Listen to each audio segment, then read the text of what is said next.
Hi, I'm Chris Fortune, and today I'm going to be taking you through Study Group's Gold build. This week we worked on fixing the topic of the day change as well as reworking the structure. So once the topic of the day changes, users will still be able to participate in past topic of the days. That's just to allow users to keep engaging in a conversation or the forum if there was valuable information there to them, so it wouldn't just disappear completely. There were also some other reworks to fixing the times for the calendar. So when you create or join a study group, the times that are added to the calendar for the study group are now correct. So let's go ahead and get started here.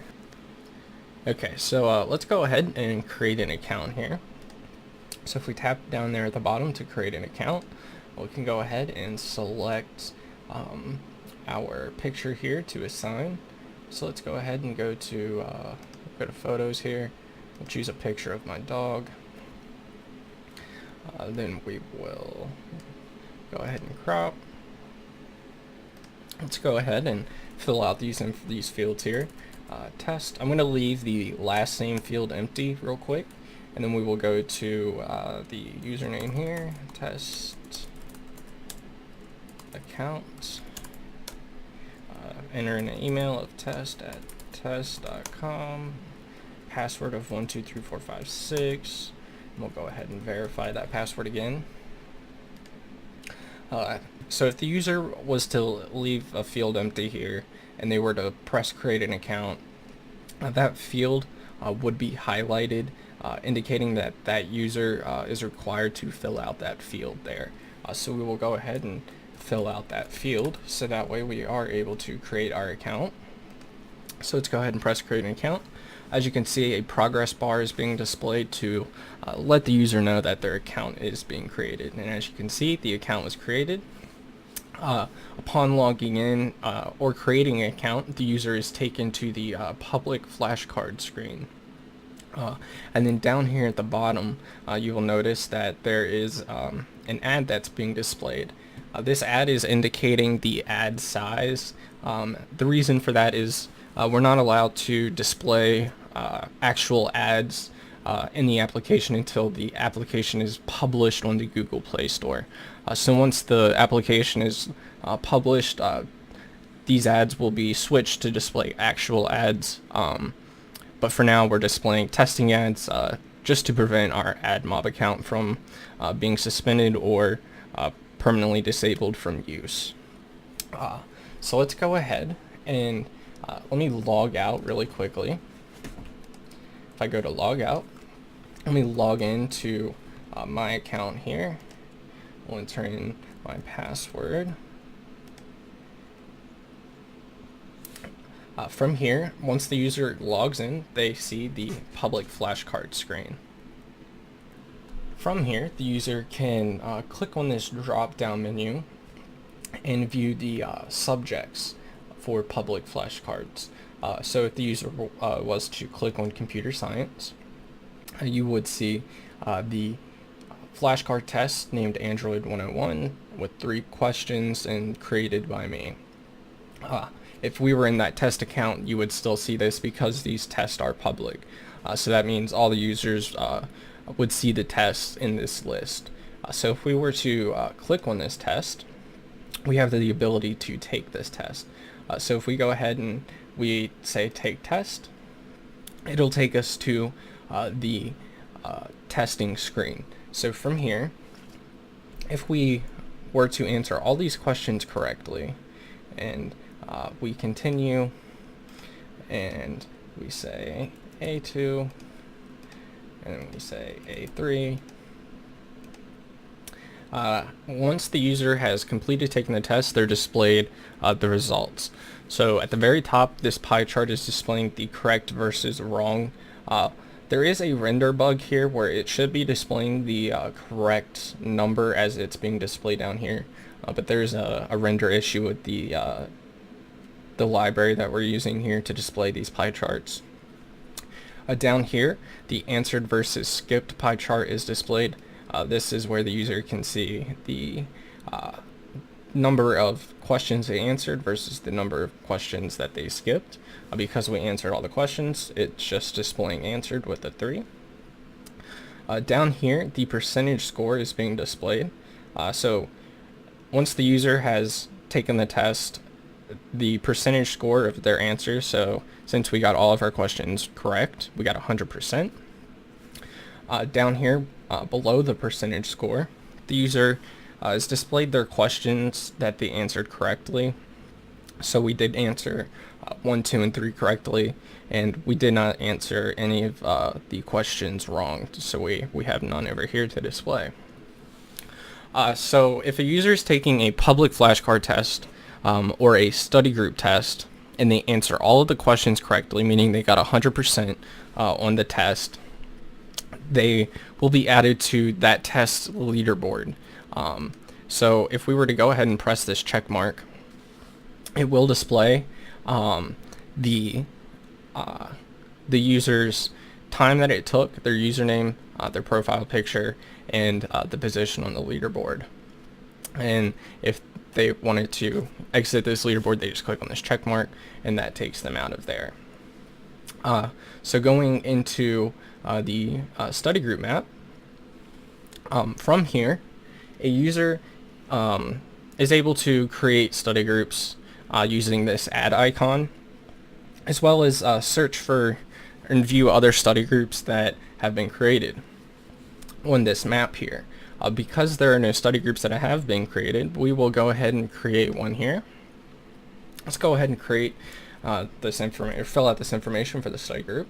So we'll give the study group a study group name of, let's say, Android Development 101. We will give it a subject of mobile development, and we will give it an address here, Fortress Drive. Whoops, press tab there when I shouldn't have. Fill out the city information. Now the date and time, you cannot just type in the information here. You are required to use the pick date here. So from here you can pick the date. So let's go ahead and pick, we'll say June 8th. We'll say okay. We'll pick a time here of, let's say, we'll do 6 p.m. sharp. We'll say okay.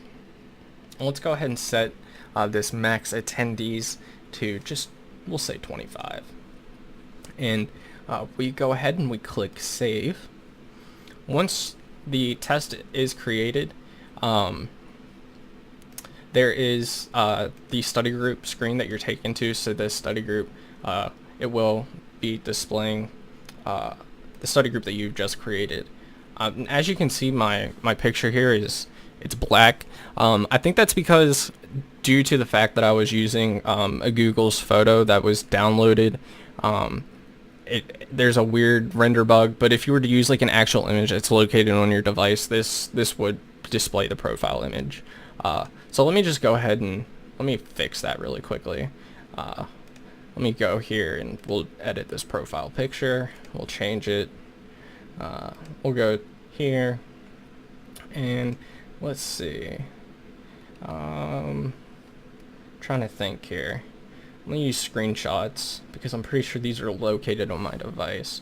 We will just go ahead and use this, and we'll just crop it to this, and we'll crop, save. Old profile picture is deleted, the old one's being uploaded.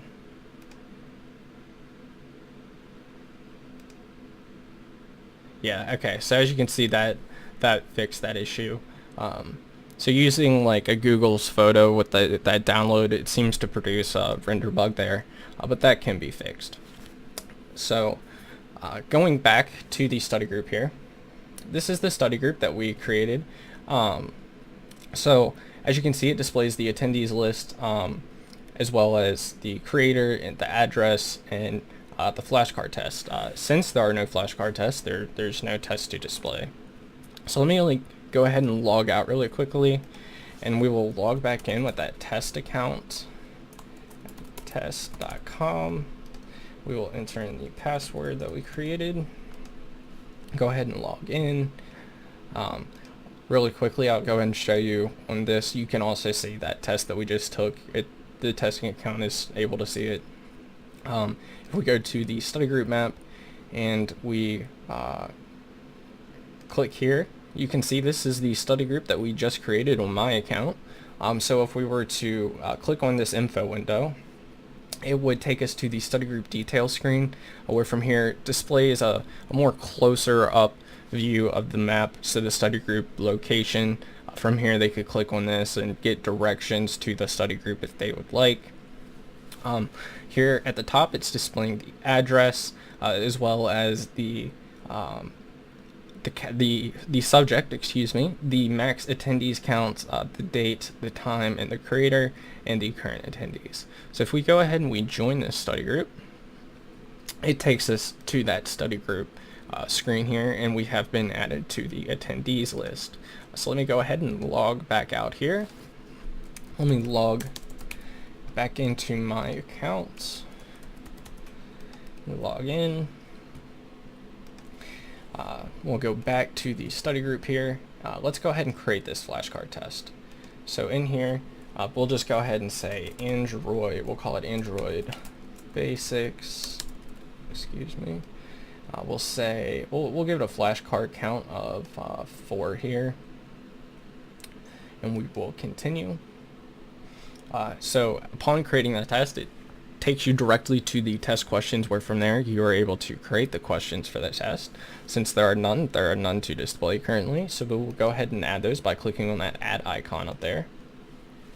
If we go ahead and we type in these questions with their answers, we go next. Now if we were to hit previous, it would take you back to the previous question that you just entered. From here you can go ahead and continue filling out these questions and answers. We'll go next. This is question 3, so Q3 with A3.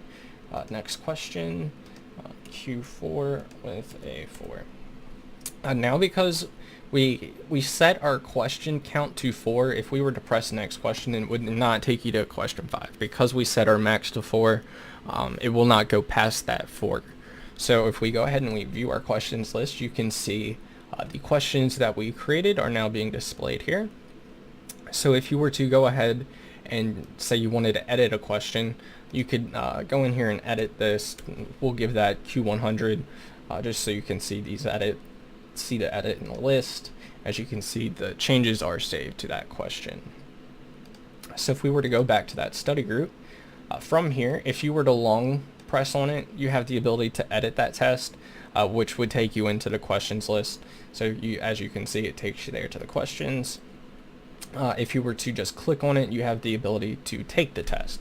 So let's go ahead and take the test. So let's go ahead and enter in these questions here, or the answers to the questions. We'll go ahead and say A1. We'll check correct. We'll say A2, check correct. We'll say A3, check correct. And we'll say A4, check correct. Because we got all the questions right, that means we will be added to the study group test leaderboard. So again, once they have finished taking the test, they're taken to the results screen, where from here they can see the pie chart that displays the correct versus wrong. Again, that render bug due to the library should be displaying, but it's not. That's uncontrollable from my side. From down here, you can see the answered versus skipped, where it displays that we answered all 4 questions, as well as the percentage score, as well as the questions that we got correct and the questions that we got wrong. If the user was to go ahead and press this check mark, it would take them to the leaderboard screen, where from there it adds the user to the leaderboard, so you can see for that test that they just took. So you can see their username, the time that it took to complete, the profile picture, and their position in the leaderboard. So if we go ahead and we press this, it'll take you back to the study group. So If you, from there, want to go and engage with others in topic of the day, you can go ahead and click on this.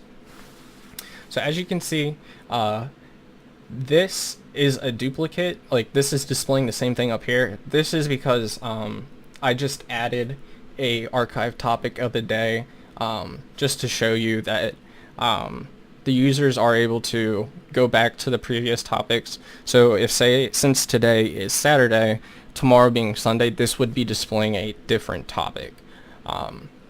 So if the user wants to join the discussion, they have the ability to do so by clicking this button.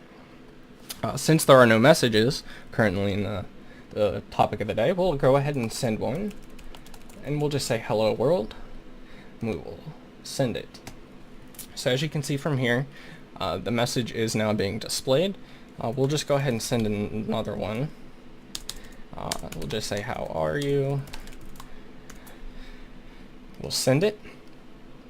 If the user wants to delete a message, they have the ability to do so by just clicking delete message. It'll say are you sure, and we'll say delete, and the message is removed. If we go ahead and we edit this message, it pulls the message down here for the user to make edits to, and from there you can make your changes, press save, and they are saved to the message that you sent. So that's how the topic of the day form works. Now, the topic of the day will change every day at around midnight. So that means once this topic of the day is done and we are on Sunday, this would be archived down to here.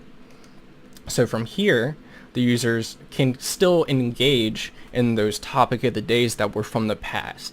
So just because it's a new topic of the day doesn't mean that they can't still participate or go back and view the messages for that archived topic. So if we wanted to send a message in here, we can say hello, and then it sends the message. If you want to edit the message, you have the ability to edit the message here, and you can save it, and you can see the edit is saved. If they want to delete that message, they have the ability to do so. Are you sure you want to delete? We'll go ahead and say yes, delete. So that's how the rework for the topic of the day has been worked. The users should still be able, like I said, to view those archived topics, because if there was something valuable or they were learning stuff and they were still participating in it, just because it's a new day doesn't mean that we should take that information away from them. So archiving those topics seemed the best route to go, just to create a better overall user experience. Moving on down here in the forums list, as you can see, if we click on it, I added the topic of the day in here just in case it's another way to get to the forum for the topic of the day. But the other subjects are also displayed, and as you can see, there are now images to make this list less text heavy and to just give the user something a little bit nicer to look at while using the application. So if we were to go ahead and click on computer science, because there are no forum channels, we should go ahead and create one. If we were to try and create one without entering in this channel name, this would highlight red, indicating, hey, you need to enter in a channel name in order for you to create one. So we'll go ahead and enter in a channel name. We'll call it Android 101. As you can see, it created that forum, and then it takes you directly into that forum channel. So if we were to go back in there to the computer science list, you can see the forum channel that we just created is now being displayed. So if we were to go ahead and, let's go ahead and create another one really quickly. We'll call it iOS 202. We'll create that. Let's go ahead and go back here to the forums, go back to computer science.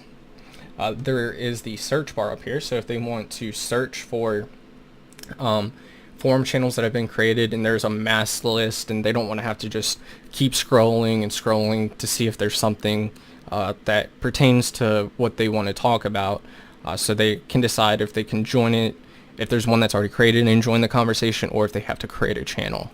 So if we go ahead and we type in 202, you can see that the iOS 202 is now being displayed. If we were to backspace and we were to do Android, you can see that Android is being popped up. So that search bar just allows the user to quickly navigate through that list and find channels that have been created. And if there isn't one that's been created to the topic or the specific area that they want to talk about, they can go ahead and create one. So if we were to go ahead and go into the Android channel that we created, let's go ahead and just enter in a message here to show that you can send a message.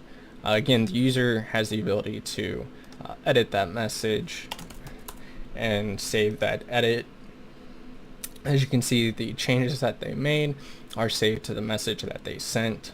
If they wanted to delete that message, they can do so. It'll ask, "Are you sure?" Say yes, and then that message is deleted.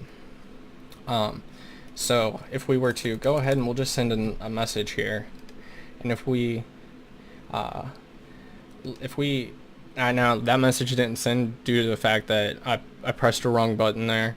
So let me just log out really quickly, and let me just show you that if I were to log in to that test account that I created, and we enter in that password, and if we go to the forums here, go to computer science, you can see the channels that I've created are being displayed to the other account, so they can go ahead and go in here and say hello, and they can send that message. And if we were to log back out of this and go back into the account that I created for myself, whoops, enter in the correct password, and we go back to the forums and we go to computer science, and if we go here, you can see that message that the other user sent is being displayed to the user. So I can see the other messages that other users have sent into this channel. Going on, we've already gone over the public flashcards. Down here at the flashcards, this is now also displaying the icon for each subject, again to make the list more easy on the eyes, so it's less text heavy and kind of gives the user just an image to represent to that subject. So if we were to go ahead and let's just go into computer science, I already have a test created, that Android 101. And if you remember correctly, the Android 101 here, that is a public test. So if you see here in this public flashcards and go to computer science, that test is displayed in public flashcards because when I created it, I set it to public. So if we go back to the flashcards, go into the computer science, if the user wants, they have the ability to edit the test. Editing that test would take them to the questions, where they can edit those questions there. If we were to go back and click on it, the user can take that test. So if we go ahead and take this test really quickly, we'll go ahead and say A1, we will check that. Next, we'll say A2, check, next, A3, check, next. Since this is public, and even though I'm taking it from the flashcards side, so my private flashcard section, since I got 100, my results from this, the time that it took for me to take that test, it's going to be added to that leaderboard. So if we were to go ahead and click this, you can see that it updated that time that it took for me to take that test, since it's a public test. Now, if this was not a public test, there wouldn't be a leaderboard to it, because, I mean, what's to say the fun in competing against yourself? So that's why taking that test from that section is displaying this leaderboard with 100% on it, because it's identified as a public flashcard test. So if they click on that, it takes them back to the area here. So let me just go ahead and create a test here for you to show you how this works. So if the user wants to create a test, they tap on that plus icon, and we'll go ahead and give it a name here of iOS 101 Basics. Give it a flashcard count of, we'll just do 2 here, and let's go ahead and make this public, and let's go ahead and continue. Once you press continue, it takes you to the test questions area, where from here you can go ahead and create these questions by clicking on that plus icon. So if we go ahead and we say Q1 and we say A1, we say next question, say Q2, A2, next question. As you can see, that next question is not adding on questions to the question count. We set our question count to 2, so we can't go past that. So if we go back to the questions list, you can see the questions that we have created are now being displayed. From here, they could go in and again make those changes to a question or an answer, save it, and they are now displayed, the edit in the questions list. So if we go back into the our flashcards here, and we go to the computer science, from here we can either take this test, delete it, or edit. Really quickly, let me go into the public flashcards here. If we go back to computer science, you can see that test that I've created. It's now being displayed in the public flashcards list. So if we were to log out really quickly and go into the test account that I created, and we log in, and if we go to computer science, you can see that test that we just created is now being displayed to this user. So let me go ahead and log back out, go back into my account. Let me go ahead and say enter my information here. We'll log in, and then we will go back to flashcards, computer science. Now from here, since we've already shown you the take test part, let me go ahead and show you that deleting this test actually deletes this test. So you can see that test there is no longer displayed in that list. And if we go to the public flashcards and we go to computer science, that test there is also removed. So that's how, if a user wants to edit, take, or delete a test from their private flashcard side, that's how they can do so. Now to get to a user's user profile section, all they have to do is just click up here on their profile picture.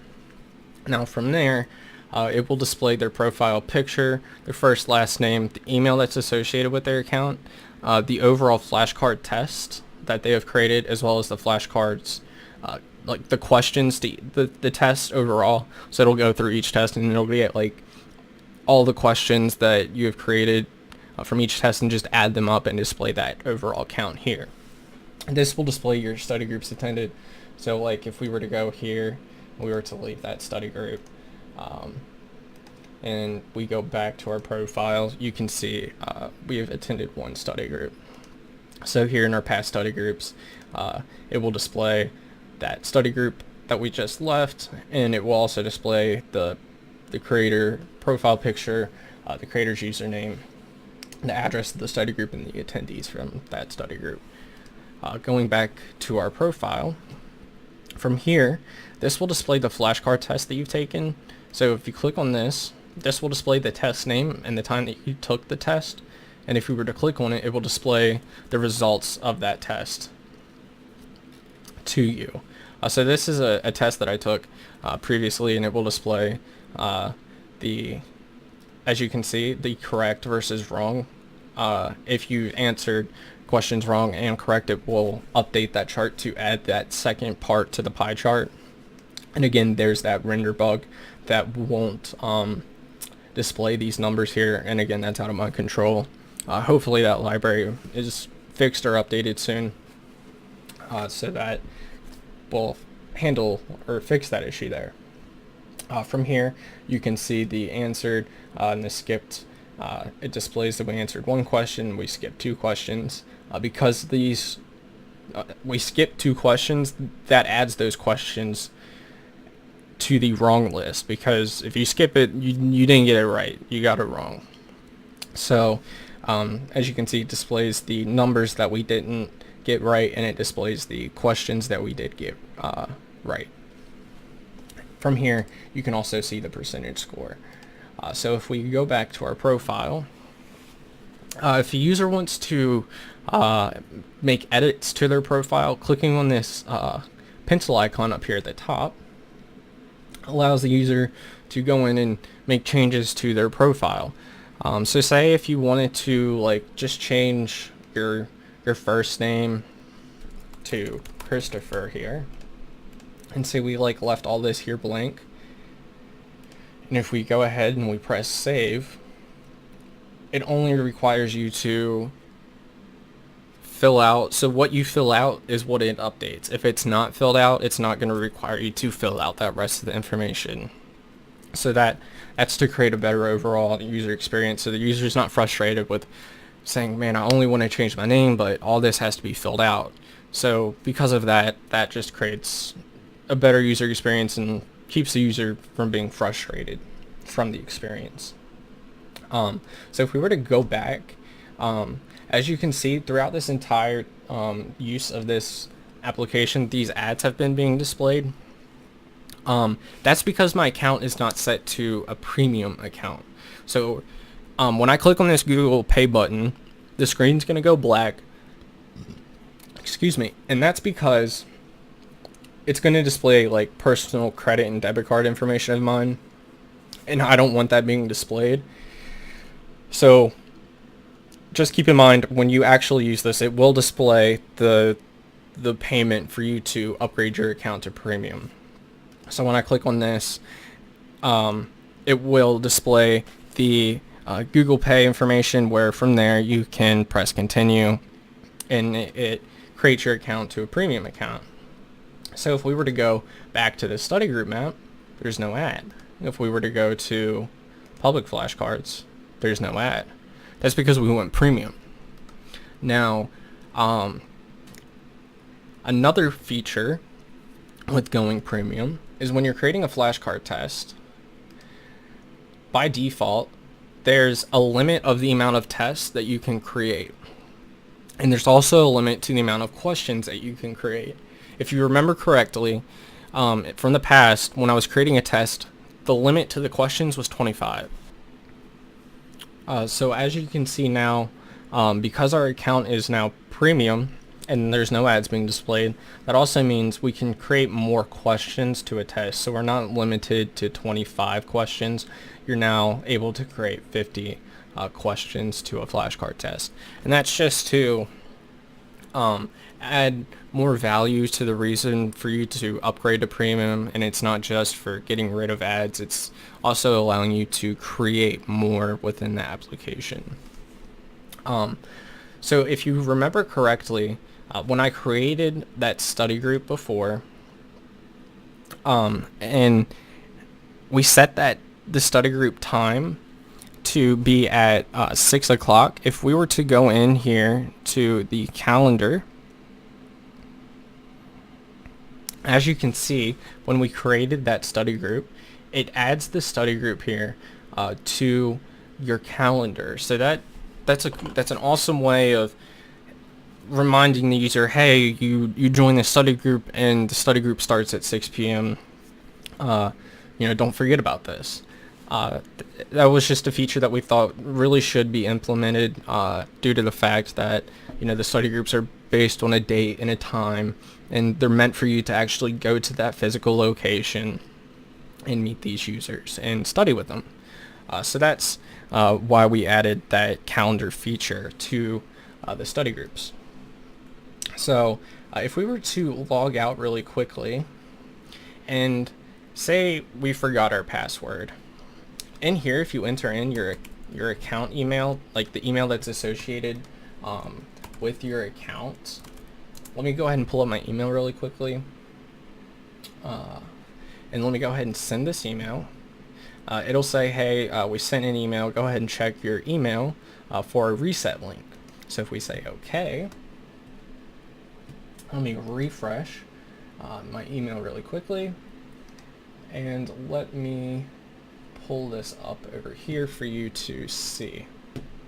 Okay, so if you click on this link right here, this will take you to the reset. So from here, if you want to enter in your new password, you say 1 2 3 4 5 6. Whoops, I did not type that correctly. 1 2 3 4 5 6 7 8 9. You can see that new password that I entered, and we press save. Password's changed, and we can now gain access back to our account with that new password. So let me close that. Let me go ahead and enter in my email here, and we'll say the new password that we just entered, and we log in. We now have access back to our account.